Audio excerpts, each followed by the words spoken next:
all it comes. It happens quietly, through intimidation, disinformation, interference, and delay.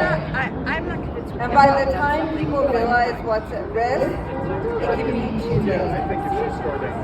That's why Indivisible, including Solidarity Warriors, Forever Indivisible, We Can, Indivisible Table Mountain, and Indivisible Lakewood, who are here today, as are many other Indivisible groups, plus 21 more Indivisible groups in Colorado and allied organizations from every corner of the country, are speaking up now, well ahead of the 2026 midterm election.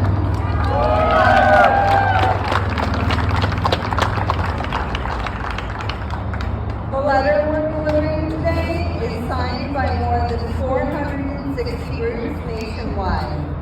It is being delivered to governors in all 50 states. That represents tens of thousands of engaged constituents who are paying attention and expecting leadership. Trump has already threatened to nationalize elections. Steve Bannon has called on him to deploy ICE and the military to polling sites.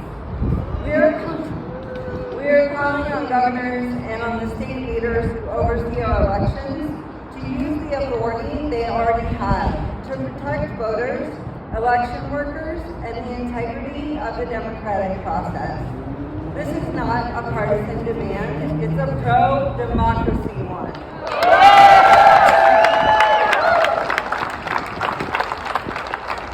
I'd like to read the letter we've sent to Governor Polis, Attorney General Phil Weiser, Secretary of State Jena Griswold, and State Senator Julie Gonzalez. Unfortunately, Polis's office did not get back to us about this event. But in a few minutes, each of the other three will have a chance to respond publicly. The letter lays out clear, specific questions about election security, transparency, voter access, and the rule of law. These are reasonable questions, and they deserve clear public answers. The letter is addressed to all U.S. governors.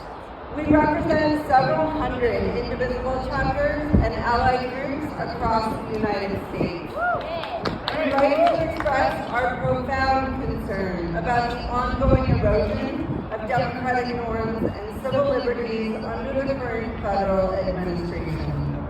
As governors, we wield the most significant executive power available to counter federal overreach and defend the rights of your residents. We call on each of you to use that power to ensure the security and integrity of the 2026 midterm elections. We are especially concerned that the measures needed to safeguard the integrity of the 2026 elections may not be initiated and fully in place soon enough. In light of our concerns about the erosion of democratic norms and the important roles you, your Attorney General, your Secretary of State, and the State Election Board play in ensuring fair and fully accessible elections, we respectfully seek clarification on the following. What steps will you take to ensure that state and local election regulatory and oversight bodies maintain fairness and impartiality in the execution of their responsibilities before, during, and after primary and general elections? What standards and processes do you plan to promulgate to ensure comprehensive, accurate, transparent, and timely audits of election processes and results? If necessary, how will you request that your legislature enact these standards into statute? What steps will you take to safeguard election officials, poll workers, judges, and their families against threats and intimidation? What measures will you implement to strengthen public trust in the integrity and transparency of electoral processes? How do you plan to ensure that the reapportionment and redistricting of federal, state, and local legislative districts are carried out transparently and equitably, providing all voters with equal representation. If practical, how do you intend to mandate hand-marked paper ballots and establish clear chain of custody protocols to secure elections from interference?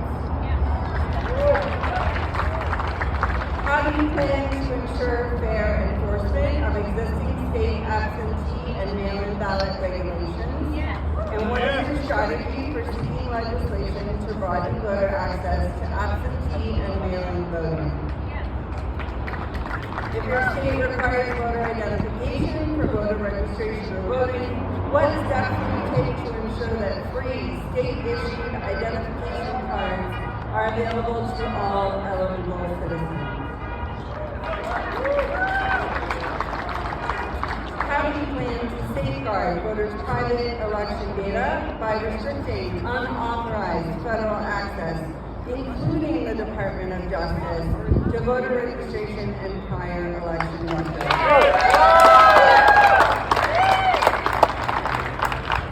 If the Department of Justice obtains voters' private election data in your state, how will you defend against lawsuits if they bring challenging voter registrations and absentee or mail-in ballots ahead of or during the 2026 election? What steps will you take to enforce existing state campaign finance regulations?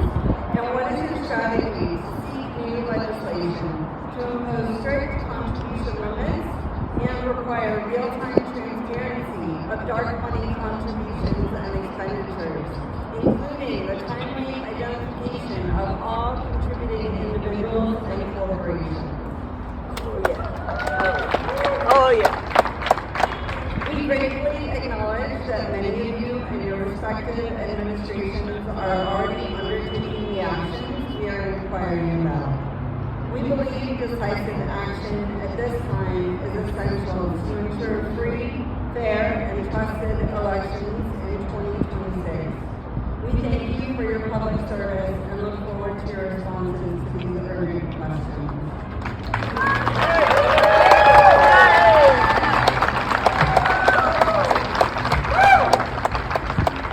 We're grateful that today we're joined by state leaders who understand the seriousness of this moment and are willing to respond directly.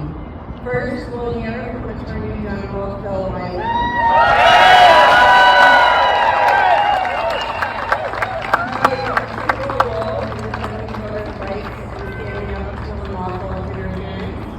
Then we'll hear from the Secretary of State, Griswold, our state's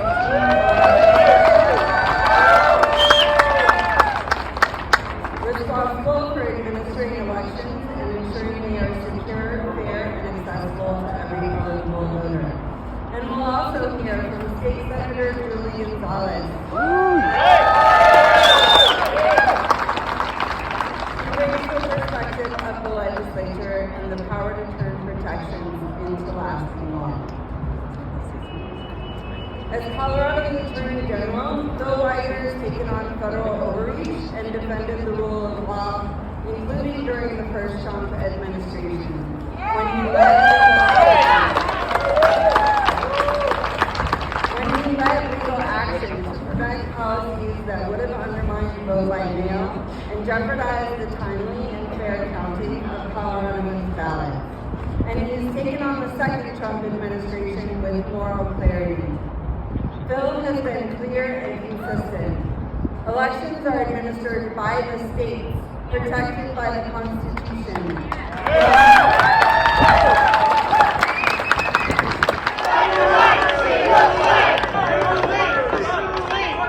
This is what democracy looks like!